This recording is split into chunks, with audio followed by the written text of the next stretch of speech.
Going live. Okay, bam, we are live. Yo, what's up, YouTube? Lightsaber Samurai here, and I'm back.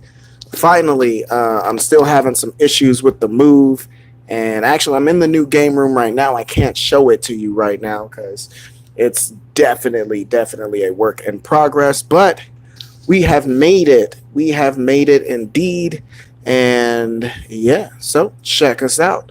Um, like I said, I got on live. I have no idea what I'm going to talk to you guys about, but we are out here. So, John Liddy. Hey, what's up, man? What's up? Welcome to the stream. Welcome. Like I said, whatever you guys want to talk about, I'm just hanging out. Me and Penelope here. She's just off screen. M Squad, what's up? What's happening? Hey, Gamers Attic in the house. What's up, man? Welcome to the stream. Like I said, anything you guys want to talk about, you got some questions to ask me, whatever's going on, just let me know. Man, what has been going on? It feels like I have not made a video. Where's my sword? Which one? I got a couple. My sword collection is over there. Actually, you want to see my... So give me a second. I got some stuff for you. Actually, depending on which one you want.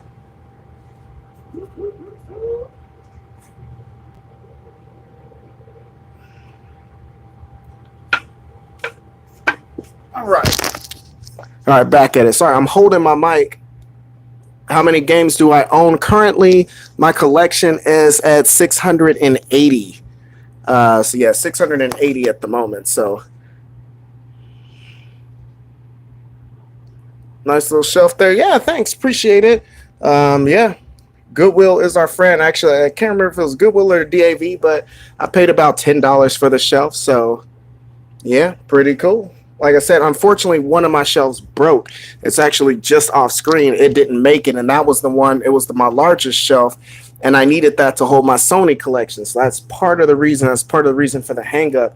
I got some hammers and nails and stuff. I'm going to try to repair that shelf tonight, and so we can get it going. Actually, this blank space on the wall behind me right here is where that shelf is going to go. So open my sword. Oh, okay. Actually, can you see it? Boom. As I destroy my remote control, but it's got that dope little dragon on it. I like this sword. It's kind of cool because it doesn't have a hand guard on it, so it's just straight all the way through. Bam! It's been a while since I opened this one up, but yeah, I got quite a few swords. Some of them I inherited from my late great cousin, my cousin Bernie there. Goodwill, my area don't sell games no more. Yeah, man, they I don't know. Goodwill, I haven't been doing well with Goodwill lately. Like I've been striking out with them pretty hardcore lately. And I wish I had some of my stuff, like some Goodwill finds that I picked up close by, but like I said, most of the stuff, actually I'll take that back, I do.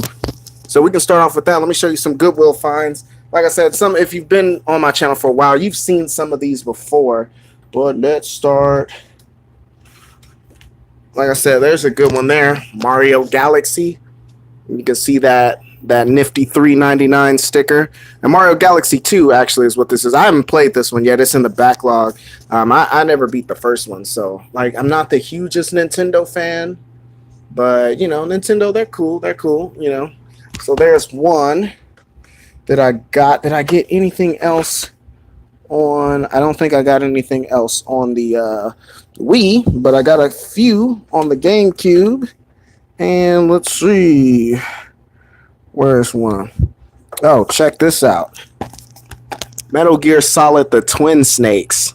$3.99 on the GameCube. This is a very bittersweet game for me because, like I said, this is, depending on who you ask, the definitive version of the original Metal Gear Solid. How many consoles do I have? I have 28, I want to say. 28. Although I got a couple of duplicates, so I take out the duplicates and I'm sitting on maybe like 23-ish. Like 23 individuals consoles. Like I said, I got two Dreamcast systems. I have two PS3s, two Xbox 360s. So that takes out some of it. Yeah, about that many. Yeah, like I said, I'm just Radical Reggie He's part of Metal Jesus's group, and he has a great saying, "All killer, no filler."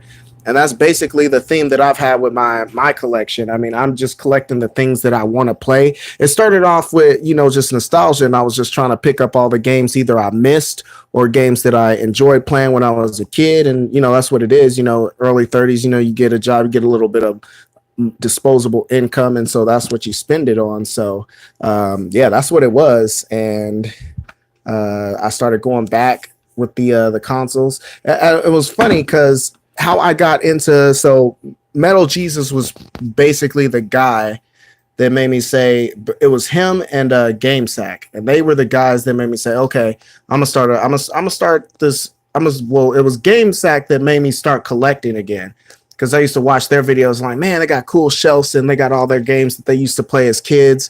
And so it was, at the time, I counted my collection because it was getting to the point where I just wasn't trading anything in anymore, because I just had the money to go buy something. I didn't have to go trade in games to go get a game I wanted. It got to the point if I wanted a game, I would just buy it. So I just bought it, and my games were stacking up. And I remember watching GameSack on YouTube, and I'm like, man, like that's pretty solid right there. Their shelf, and their whole collections. And so at the time, I had 101 games.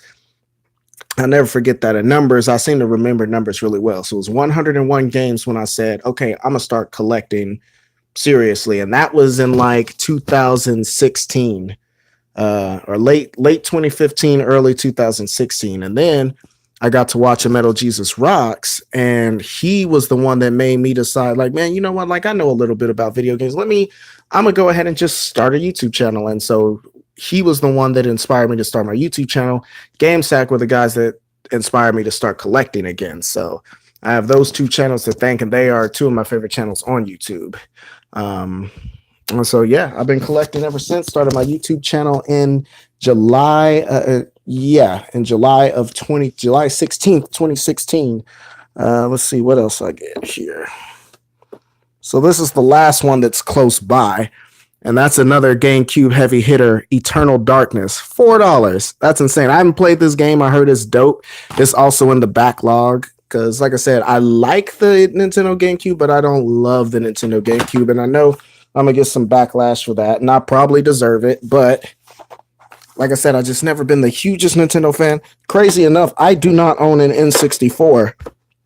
Don't own it. I'll probably go ahead and get one and get some of the games that my girlfriend, because she grew up on N64, but I grew up on PS1, so that's where we kind of split. Of course, I have the Atari 2600 and the regular NES, and basically my NES collection is right behind me here.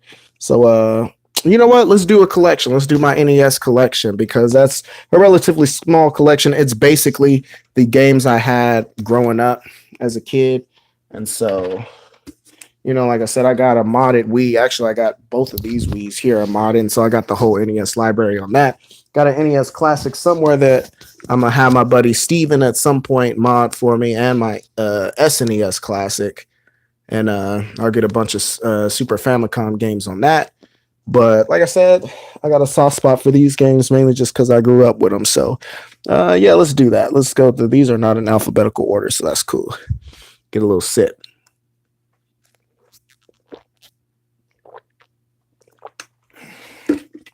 So like I said, everybody's saying I'm always hating on NES anyway, since I'm a Sony fanboy, and I kind of am. But in my defense, like I said, I like my adolescence, I didn't spend with Nintendo at all. Now the Game Boy, though, that was a game changer. Like I said, if you saw my very first live stream, it's on my YouTube channel. I'm live, so I can't put a card up, but go look for it.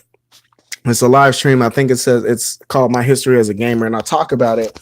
We were poor growing up, so I had the NES. We got the NES in December of 1990. It was Christmas 1990, and where my NES is still over there. That's the one we grew up with, and these are most of the games that we had growing up. Some of them I had to go rebuy, but the NES, my mom introduced us with video games on her Atari 2600.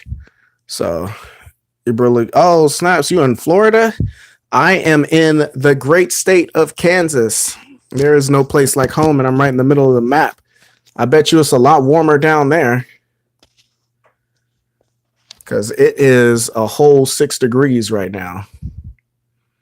So yeah, hey man, being poor, man, builds character though. That's character. I'm glad I grew up poor because I'm not an a-hole now. But I'm not saying everybody that's wealthy or well-to-do like become a-holes, but you know, you just gotta be careful because you get you can get entitled. And see, that was us too. We were poor, but we were happy. Like I was happy with my NES. I had the NES. That was the only home console we had until we got the original PlayStation 1 in Christmas in 1998. So I missed the 16-bit generation completely. So most gamers my age are, all about Sega Genesis or N6 or SNES. Couldn't tell you much about it. I played Sega Genesis and I played Super Nintendo just from going over cousins' house and friends' house and things like that, but we never owned one. We had the game, the Nintendo, and I'm trying to think of when I got the original Game Boy. I want to say it was around like 92. 93 is when I got the brick. And then I saw the pinball. Yeah, pinball machine was dope, man. Like I love actually now that I got much more space, that's kind of one of the things I want to add in here eventually. I'll probably get a table set up where I can just play some get a bunch of tabletop pinball games. But I don't know, because I also want to set up like an arcade machine. Heck yeah. So yeah, eventually I want to get an arcade machine down here. Maybe I'll get one of those arcade 1-ups and then put a Raspberry Pi in it, because I kind of want to do the MAME arcade thing, but I don't know. We'll see. But yeah, man, let's go through the collection. Like I said, none of this stuff is in alphabetical order, but we'll start with Section Z. And I actually got 2 copies of that. So where am I going to set these when I go through them? I'll set them here until they fall over. Yeah, the 1-up. Yeah, I hear it's pretty cheaply made too. But man, I mean, you can get them here in my neck of the woods for like $200. So, I mean, like I said, I like arcade machines, but I'm not like an arcade enthusiast.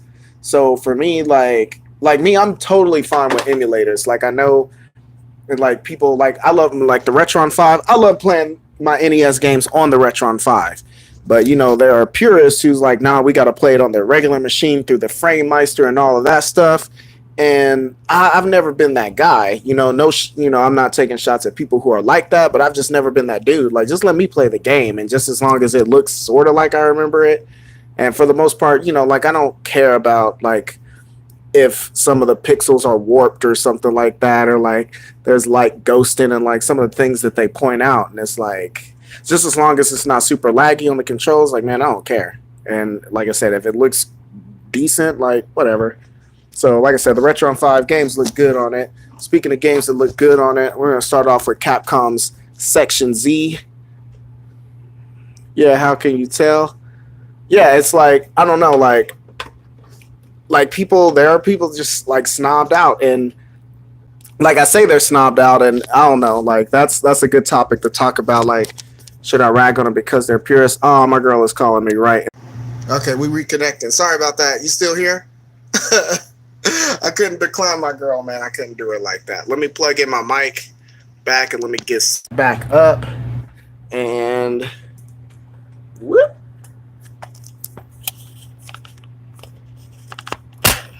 Darn it. Come on.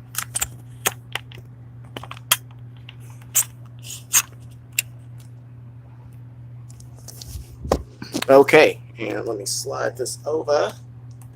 Boom. All right, back in the game. So, anyway, what I was saying, Section Z, fantastic game by Capcom, came out around 1986. And it is a fantastic side-scrolling game. It's hard, though. That is one of those games where like you go through different warps and different stages, and it doesn't really tell you where you're going. It just drops you in the game. So that's one of those games you're going to need to bust out the grid paper for. So, but like I said, for its time, fantastic graphics for the time. And it, like I said, it was super fast too. I'm moving that because I have 2 copies of this as well. Robo Warrior by Jaleco. That game came out, I want to say, in 1988. And interestingly enough, there is a game called Bomber No, what is it? Uh, yeah, bomb. It's not Bomberman. What is it? Where you're in the tank and you, Jesus Christ, Blaster Master. I don't know why I spaced out on that, but Blaster Master Boy on the Game Boy, is basically this game. I saw GameSack talking about it, and they played a clip, and it was this gameplay with the theme music from this song. So I don't know what that was about, but like I said, this game was pretty fun. It was hard too, though. And so it played kind of like a Bomberman style, where you kind of went through the levels and blew stuff up. You had like blocks all in your way, or like terrain. You had to blow it up and kind of go through there. It was one of those games where your energy was constantly decreasing over time. So in that sense, it was kind of on a time limit. And the levels were randomly generated, so the exit wouldn't always be in the exact same place, and power-ups wouldn't be in the exact same place. You have to just kind of destroy blocks and stuff to find it. So like I said, it was a pretty fun game, but it was hard too, but that's par for the course with NES games. RoboCop, I just picked that up recently. I got that for like $1, and it's an okay game. This is by Data East, and it's a side-scrolling, kind of like a walk-and-gun game, and it's all right. Not too much to say about that. So, what else? What else we rocking with?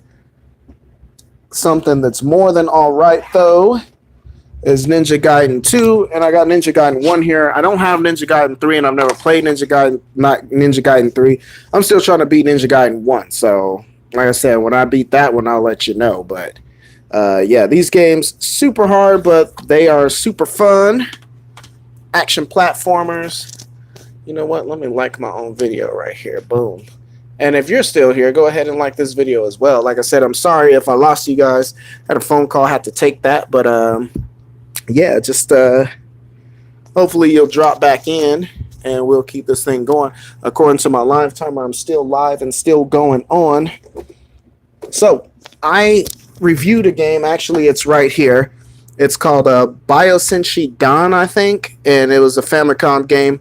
Actually, it's on my YouTube channel. My First Taste of Famicom is the name of the video. I review that game and show you gameplay. That was a really fun game, and I want to say this game is pronounced Xerxes, something like that. I don't know how you pronounce this game, but this game plays almost exactly like that. Of course, it's it's a totally different game, but the play style and the play mechanics are kind of similar in the way it works. And in fact, Biosenshi Dan did not come out in America because they said it was too much like Xerxes. And Biosenshi Dan was made, that was published by Jaleco. It was actually developed by Atlas. This Xerxes is a Hudson Soft game, but Xerxes is actually quite fun. That's a pretty good game with nice graphics and like Biosenshi Dan. Let's see. One of my favorites, and this is one of my top 10 on the Nintendo. I don't care what nobody says. This is Trojan, and I'll live stream this one of these days, and I'll beat it because actually I beat it for the first time in 2016. Finally got through the whole game, and so I've beaten the game a couple of times, so I feel like I could do it in a live stream and beat it within about an hour or so. So we can do a quick stream on that one day, and I'll take you through that. But that's a beat-em-up game. It takes place in a post-apocalyptic world, and you're out, I believe, to assassinate this dictator of this evil government, blah, blah, blah, blah, blah, blah, blah. Like I said, interesting tidbit about that game, that it had a two-player mode where you basically played as color palette swaps of the main character, and you just got your little sword attack, and you can block and stuff as well. But it was a one-on-one like fighting mode that had life bars, and actually that was the first time that Capcom had done that, had put any type of game in that format. Of course, they became famous for the 2D fighter with the Street Fighter series a few years later, but they were the first ones to do that I'm aware of, and in that game was the first time they actually had a mode that did that. Going on, you got Top Gun on the NES. That's nothing spectacular. I couldn't really get through that. Like, it's not a great game. Captain Skyhawk is better than that, actually. And I actually have Captain Skyhawk, but it's decent. Let's go here. Teenage Mutant Ninja Turtles. This is the first one that came out on Ultra Games, which is a subsidiary of Konami, because Nintendo back then restricted how many games that developers can put out a year. So Konami, they was killing it to such a degree that they said we're gonna make a whole new company just so we can release more games a year, and that's a far cry from the Konami that we know today. But it says a beat up copy, but like I said, this game is not as bad as people say. It's an action platformer, as tough as can be, but I said that game was a lot of fun. But better than that, though, was Teenage Mutant Ninja Turtles 2, the arcade game. And this was based on Teenage Mutant Ninja Turtles, like Turtles in Time. It kind of played a lot like that, like the arcade version of that. And it went away from the action platformer and became more of a beat 'em up. And this is one of the few games that you can do 2 players simultaneous on the NES. So that's A-okay in my book, because, I have 3 brothers, so... Speaking of that, Narc, I covered this game a few episodes back on my games that are not as bad as you think. This is an arcade conversion. Sorry, get my words mixed up. The arcade version is supposedly, I think I played the arcade version a long, long time ago, but people say play the arcade version. The NES version is trash. Well, I totally disagree. Again, it was a belt scrolling game, but you were armed with rockets and a machine gun. So, and like I said, this was 2 players simultaneous. Again, me and my brothers could play this back to back. And there wasn't a lot of games on the NES that did that, especially in the early years. That game came out in 1989. So early era games, there wasn't a lot that you could do that with. And so 2 players simultaneous back then, like I said, we got the NES in 1990, and that was one of the first games we got with it. So, I mean, this was before Teenage Mutant Ninja Turtles 2, the arcade game, and like pretty much any of the other games like that came out that you could play 2-player co-op. This is also with Ultra Games. I got Snake's Revenge. This is kind of Metal Gear Solid 2, but not really, because this game was made without Hideo Kojima's involvement and is non-canon. So, like I said, it's a decent game, but it has nothing on Metal Gear or Metal Gear 2 Solid Snake, which was the true sequel to Metal Gear. They tried to bring this out after Metal Gear as the sequel, and it was kind of garbage. Then Hideo Kojima did it right with Metal Gear 2 Solid Snake. And that came out on the MSX2. It was a Japanese computer system. And like I said, the graphics were leaps and bounds over that one. That game introduced the Soliton radar that was popular in every game after it. And like I said, good stuff, good stuff. What is not good stuff is the Karate Kid. I played this a couple of times, and I don't know, it's kind of a boring, like, fighter / beat 'em up type of game. It's not good. So we're not going to talk about that one anymore. Let's see. Iron Sword. This is it's kind of a hard game. I was getting into it. This again is part of the Wizards and Warriors series. It's one of those games where they drop you in and you don't really know where to go. You just kind of wander around aimlessly and try to get through the missions. But like I said, I liked it. The graphics were cool at the time, had decent colors and all of that. So take a break. If you're just joining us, guys, YouTube Lightsaber Samurai here, and I'm back with a video. Like I said, it's just a bit of a live stream because I'm still setting up the game room. Like I said, I'm gonna give you I'm gonna just flip the camera. Whoa. Andre Card in the house. Look at that. There's a bunch of crap over there. And in front of us is my giant shelf. That was my largest shelf that held my Sony collection. And it is in critical right now. So I need to try to fix it. But you saw off in the distance my pool table and stuff. So like I said, this room is definitely bigger than the game room I had been broadcasting in. Not as big as the original basement I was in, but of course this is a finished basement and does not leak. So like I said, win-win. It's big. Like I said, it's big enough to fit my pool table, barely to fit my pool table and my game room, you know, and I got my couch down here. So I got decent seating. Unlike the, like I said, the Krispy Kreme bench, I had to leave the Krispy Kreme bench behind, which made me very sad. But like I said, my game room flooded and then it got moldy. So I couldn't rock with that anymore. So, and if you're just joining us, I'm just going through my NES collection because I wanted to start doing videos or just collection videos on different consoles. And so I figured while we go on live, and since I didn't have jack else to talk about some NES. A couple of savvy students of mine at school got a hold of my YouTube channel, so they might be infiltrating this broadcast. And if you youngsters do, let me show you something other than Fortnite.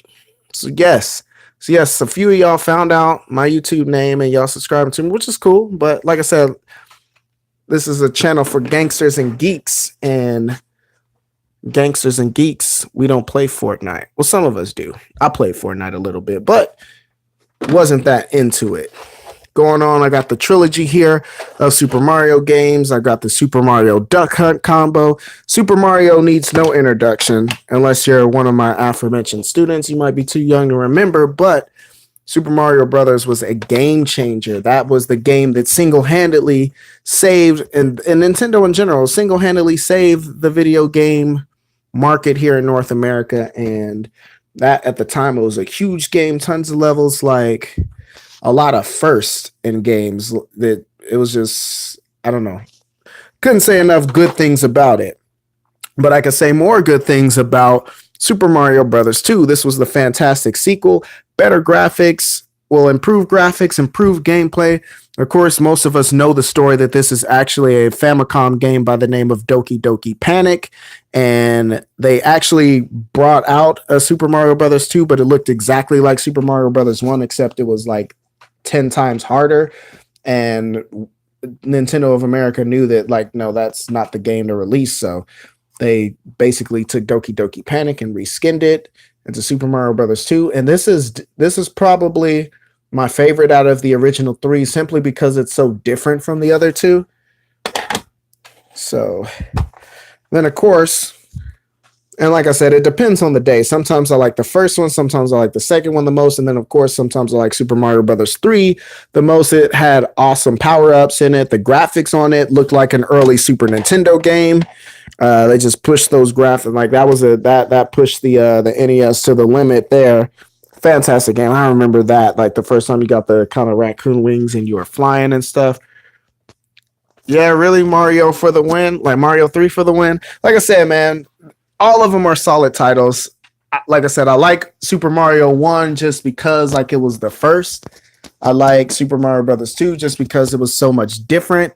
And in fact, in a lot of ways, it was so much improved over Mario Brothers 1, which I thought was fantastic. And then Super Mario 3, I mean, that game was just on point. Here's two games that most gamers probably don't like. 2 isn't even close to 3. I don't know, man. Like I said, that was the first time you could play as the rest of the gang. Well, you could always play as Luigi, but that was the first game that gave the rest of the crew their trademark abilities, like Peach being able to jump, and float. Luigi being able to jump the highest, but he was kind of a little more slippery on the controls. And then, Toad, he was just he was the fastest, I think, and his controls like stopped on a dime, were super tight. But like I said, what you guys know about Skate or Die, though? This isn't a super fun game, but this is a game I grew up with, so it holds a special place in my heart. My older brother, Michael, one day, next time you come over, actually, you haven't been over here, but when you come over to visit, I'm popping this game in, and you and I are going to 2-player joust on this. And joust is a little game mode where you can play 2-player head-to-head in a swimming pool, and you kind of go back and forth. Oh, yeah, never play. Yeah, Skate or Die is fantastic. Skate or Die 2, The Search for Double Trouble, right? Yeah, The Search for Double Trouble.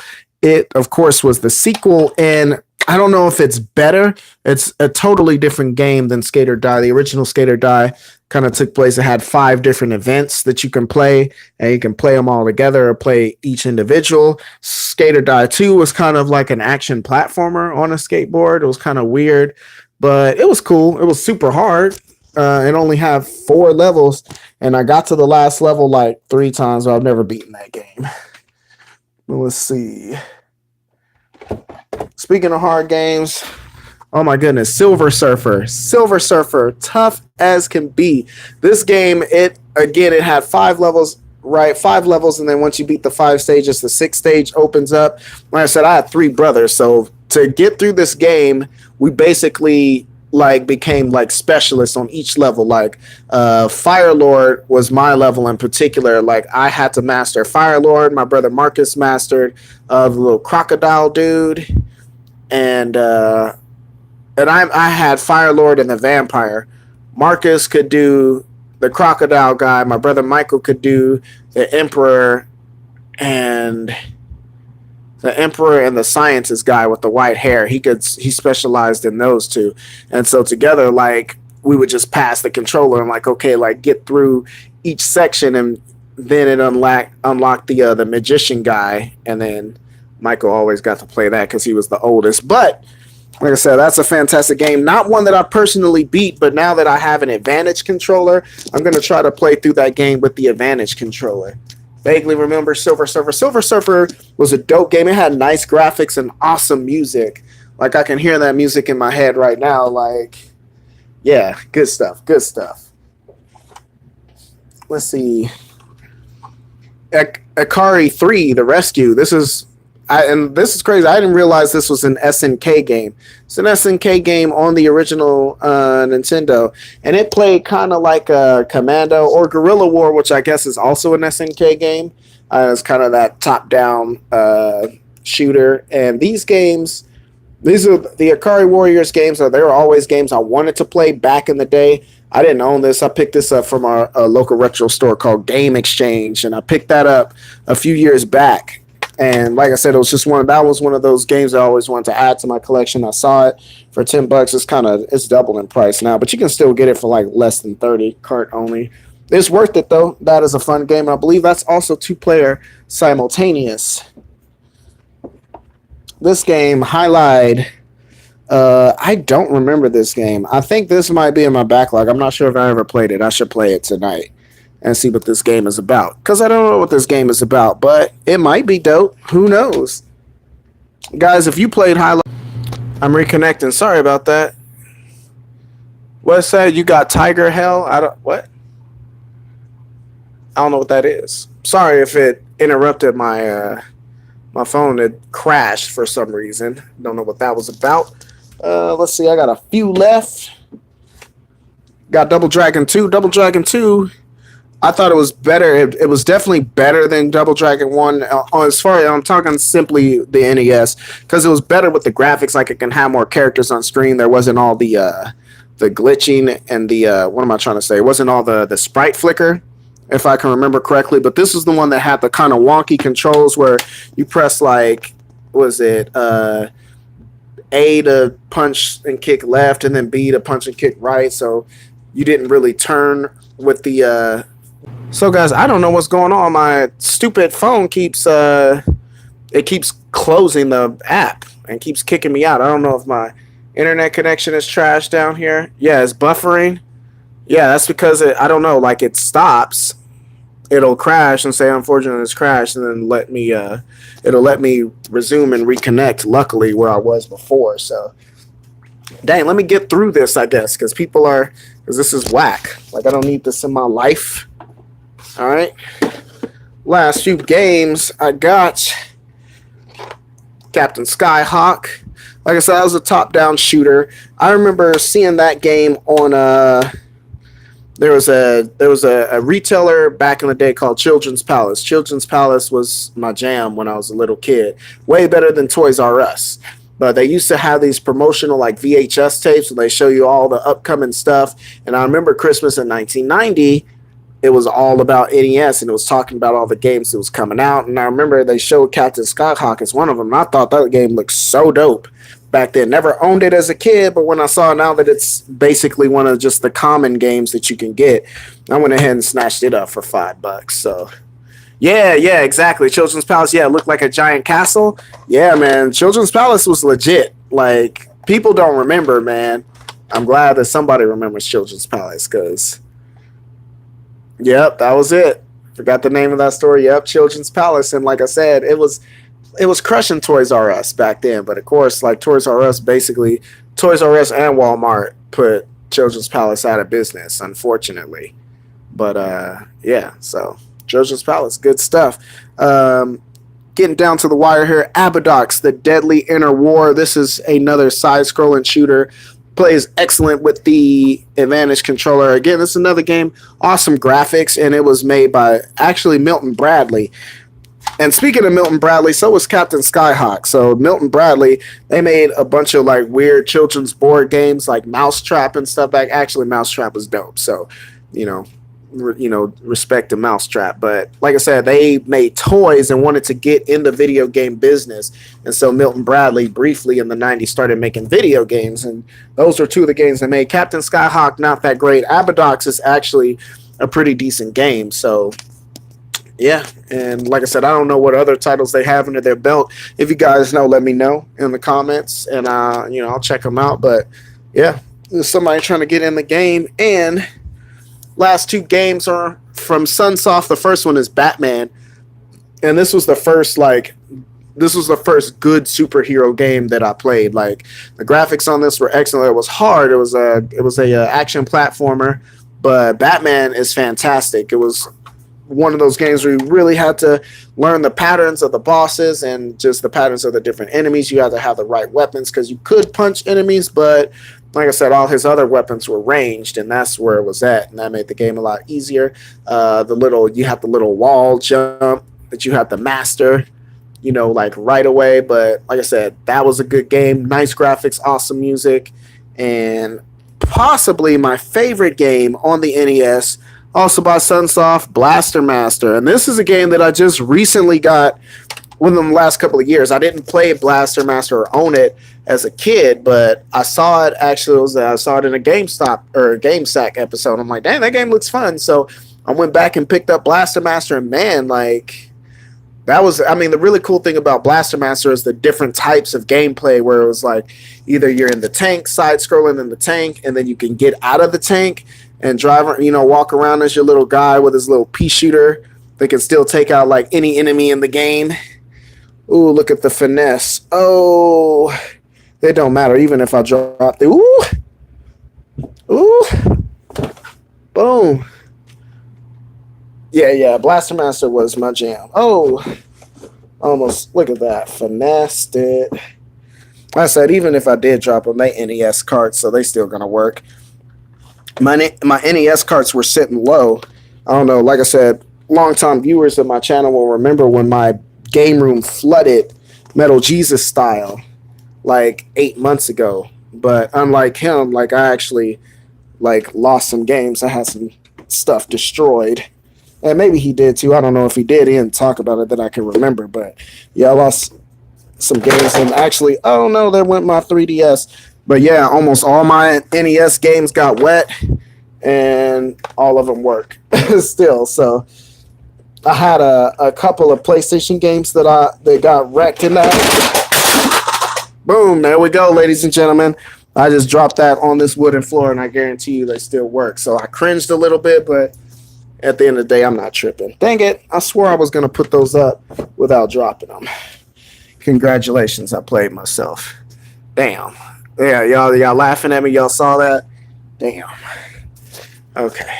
Actually, I can't say the D word. I got to be careful now because, like I said, some of my students got a hold of my YouTube channel, and a kid, he showed me a snap that was like, "Oh, here's Mr. Sex's YouTube channel. Put me on Snapchat." But then he was like, "Go subscribe," and some of them did subscribe. So shout out to that kid. But still though, like I said, my channel's pretty family friendly though, so I'm not worried about, as I drop more games, so I'm not worried about being bad influence. I don't be dropping F-bombs like that and stuff, so far as I can remember, so let's keep it moving. But like I said, that is my NES collection. It's not a lot. Like I said, I know some people are going for complete sets and things like that, but as far as the NES, I just don't have the nostalgia for the NES outside of, the 10 or 15 games I owned as a kid. And like I said, I have all those. So, it's nice to just pick up games. One game, actually, that I don't have that I had as a kid that I got from a friend of mine. Actually, there's two. One of them is Battletoads. Because actually, my older brother, he had a homeboy of his named Corday that lived down the street, and Corday let us get Battletoads. I think he let us borrow it, and then he moved away, so we never got a chance to give it back to him. But we had Battletoads, and then there was another game I got called Metal Storm. And Metal Storm was this dope mech game. I tried to go back and get Metal Storm, and Metal Storm now for cart alone is like $130. So I'm like, well, not getting that anymore. Yeah, Battletoads was nice, man. That was the beat 'em up game, like, and that was way better than Double Dragon in my opinion. The graphics were way better. It was just so much better programmed as far as like enemies on screen and sprite flicker, and the game moves super fast, especially that level, you know, where you're on the hover bikes and stuff. Have I been able to find Metal Gear on what system? On the PlayStation? Like the original PlayStation?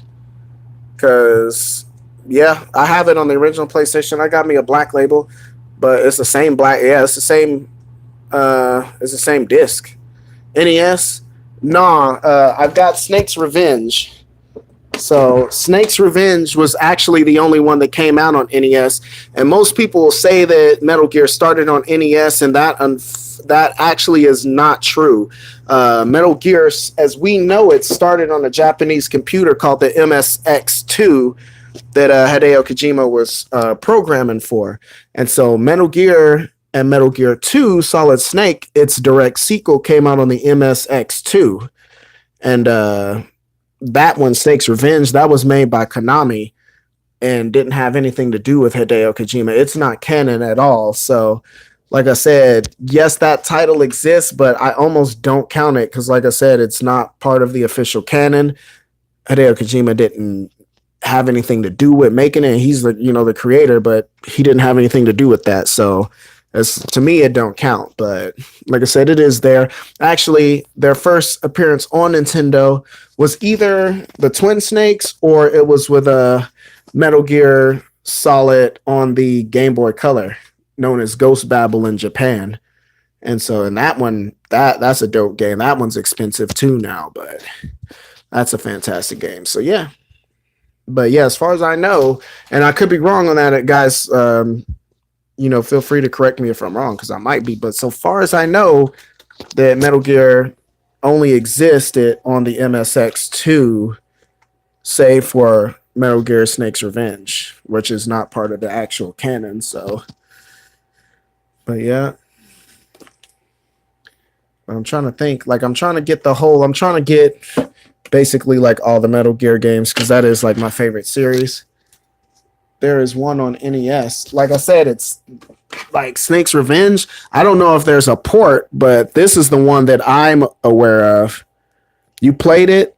Okay. Like I said, this one, it plays like the Metal Gear games, but it's not as good. But this one here is Metal Gear Snake's Revenge. But like I said, this one was made. I mean, it uses Snake and Campbell, and all the characters are here.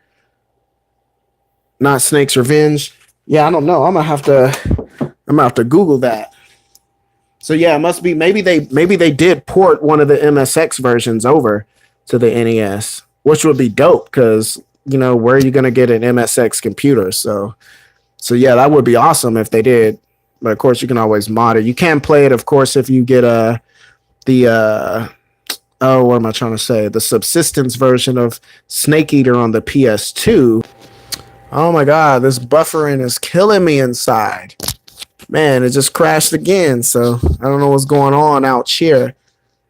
But like I said, what else y'all want to talk about? I got about 15 minutes or so before I got to take off because I do have school in the morning. But like I said, I'll finish getting this set up this week. I'll do a little more tonight, but hopefully by next week, by the time spring break start, I'll be able to do some actual videos, and eventually I'll do a game room tour.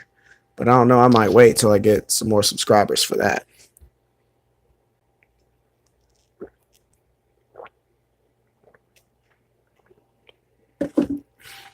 Like I said, the game room tour I did last year, that did pretty well. I got something like 1,200 views on that, which for my channel was really good because I only got 200 subs. But so yeah, that was pretty well received. And like I said, I wasn't gonna do it, and then I went ahead and did it, and I'm glad I did because literally a week after that is when my game room flooded and was destroyed. and then I had to move it into where you've been seeing my videos take place at, which was a spare bedroom that I had upstairs in my old house. So, but yeah. So I'm glad I did that and have that archive. And in fact, actually, I shot 2 versions of that game room tour. And like I said, I'll probably go ahead and splice together the alternate version of that video I had, because it's actually totally different. I use a totally different format, and I kind of like that other format better. But we'll see. I'll probably put that together and.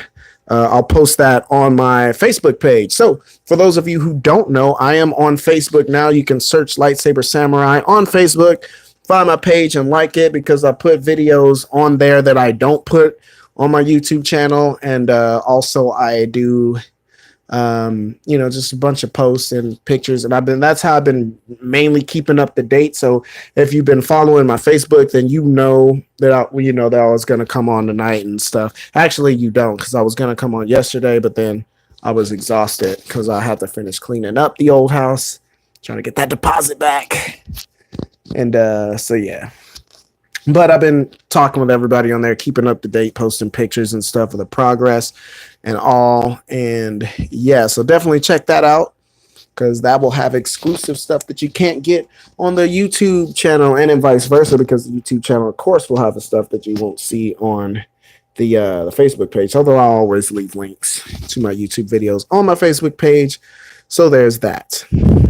So, like I said, that was my NES collection. I do have my SNES collection, which consists of 3 games, which is basically just the Star Wars trilogy. I got Star Wars, A New Hope, The Empire Strikes Back, and Return of the Jedi.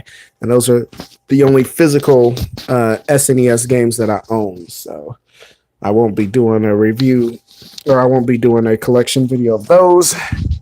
But like I said, some of my other smaller ones, my GameCube collection is not very big. My Wii collection sitting here is like 20 games, not very big. My PSP, I do want to go over the PSP. You didn't have Super Mario World. No, I don't have Super Mario World. Like I said, it's one of those games that you should have, but I know it's a staple. Like I said, there's a ton of staples.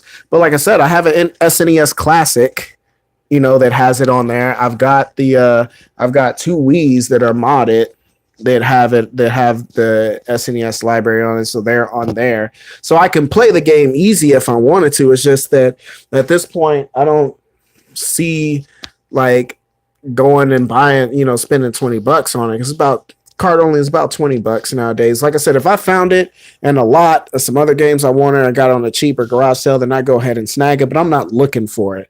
Like I said, I assume take that $20 and then go buy something else with it.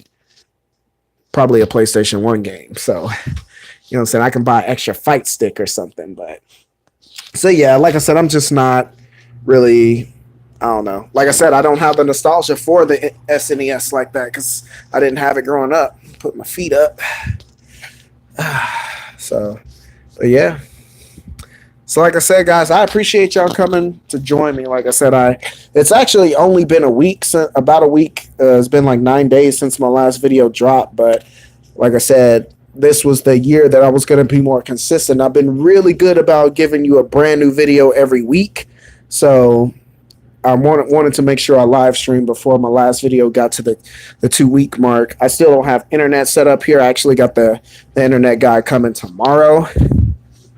Mortal Kombat 2 for the SNES. No nostalgia for that. Man, full disclaimer, man, I don't really like the Mortal Kombat series that much. I had Mortal Kombat 2 on the Game Boy, which is actually dope. But like I said, I never owned an SNES. I didn't own one. I had the NES from 1990 to 1998 when we got the PlayStation. And of course, on the PlayStation, I did play Mortal Kombat 2 because we had Mortal Kombat Trilogy on the PlayStation. And that's like the first time I played it, besides what I played on the Game Boy. But that's the first time I played like the arcade or the SNES version or whatever you want to call it. That was the first time I played the real version of Mortal Kombat 2 was on the PlayStation. So, like I said, the SNES, like my dad, he wasn't going for it. He wasn't going for that. No Genesis, no 3DO, no Jaguar, no CDI. You know what I mean? What's the big one? The crap.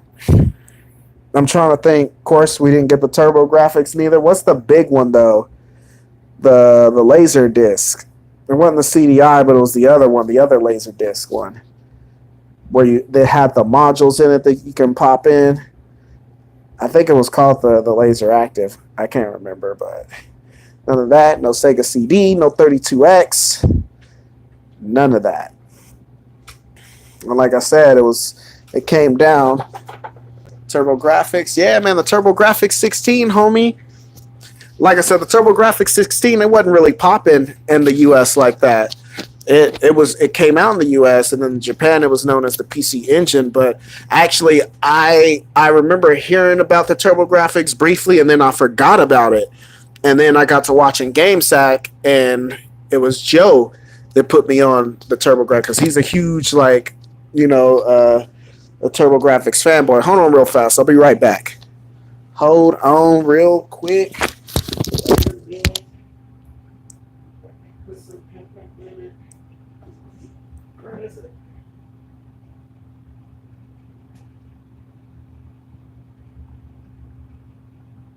I put it in a box somewhere.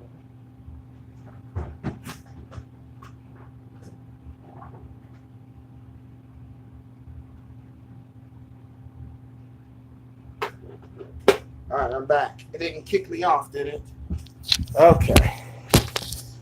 All right, so this is the TurboGrafx 16. That is a beast of a system. It came out to compete with the Famicom in Japan, and it was basically the first 16-bit system. So before the Genesis or the Super Nintendo, it was this guy right here, and it actually outsold the Famicom in Japan until the Super Famicom came out. But yeah, fantastic system, the TurboGrafx. And we only got like 141 official games here in the US. Almost all of them were dope. Like I said, I got about 10 games on the TurboGrafx 16, and I like all of them. So I got the first two Bonk games. Ninja Spirits is my favorite game on the Turbo. Like, that's a cool side-scrolling like action platformer. It plays a lot like Ninja Gaiden, but better. So, like I said, you can actually see the TurboGrafx if you look at the pickups video. I want to say it's pickups number 4. Pickups number 4. I did it almost a year ago now, and I did it with my brother Aaron of Killer Concepts. And that's actually the first thing that I showcased on my pickups was my TurboGrafx 16. So, yeah, if you're not familiar with the TurboGrafx, take a look at it. I'll show you some of the gameplay of a few of the games that I got with the lot. And like I said, I got that bad boy in box with like 10 games for $200. So I had to go ahead and jump on that. So, well, yeah, didn't get none of that stuff. And I got the Game Boy. I want to say I got the Game Boy from a fundraiser because my pops didn't buy us a Game Boy either. But somehow I was getting them because he only bought us a Game Boy Advance. I remember that year, that Christmas. That was the same Christmas we got the PlayStation 2. But he also bought me and my brother Marcus a Game Boy Advance. And that was wild. That was like Christmas of like 01 because that was like right when it first came out. My dad was balling at the time. And yeah, he went all out that Christmas. I was like, man. I remember thinking that I was like, this has got to be some kind of cruel joke. I'm going to wake up. This is a dream. I'm going to wake up. And had that and got the game Golden Sun. Yeah, buddy. Good times, good times. But, yeah, that TurboGrafx, man, definitely. That was definitely a great game. And I wish that was the system I wish I had played back in the day. So, that and the Dreamcast. I missed out on the Dreamcast, too. And I remember the Dreamcast being a thing. I roasted my Game Boy, didn't have batteries, and hooked it up to a train set to play Pokemon. Oh, shoot. Yeah, probably had the wrong wattage and fried that stuff.